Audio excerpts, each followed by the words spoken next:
अस्सलामुअलैकुम प्यारे बच्चों। आज हम लोग पंजुम जमात की हम्द पढ़ने वाले हैं, जिसके शायर है डॉक्टर महबूब राही।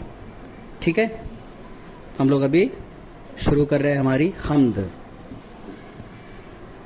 ए जहाँ भर के पालने वाले, जान मिट्टी में डालने वाले, ये ज़मीं आसमान तेरे है, यानी दोनों जहान तेरे है।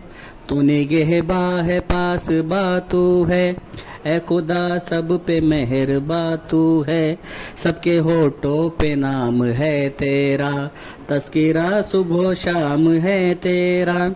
फूल सहरा में तू खिलाता है, मारता है तू ही जिलाता है। ये हवा तेरे दम से चलती है, हुक्म से तेरे रुत बदलती है।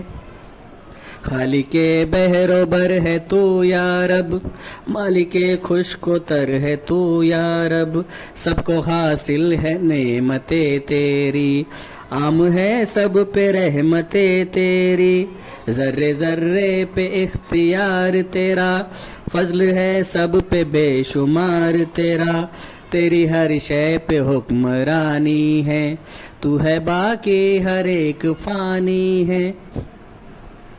ए जहाँ भर के पालने वाले, जान मिट्टी में डालने वाले, ये ज़मीं आसमान तेरे है, यानी दोनों जहान तेरे है।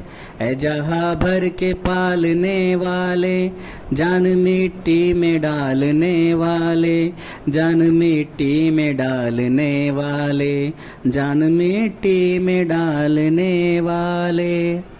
शुक्रिया। अल्लाह हाफिज़।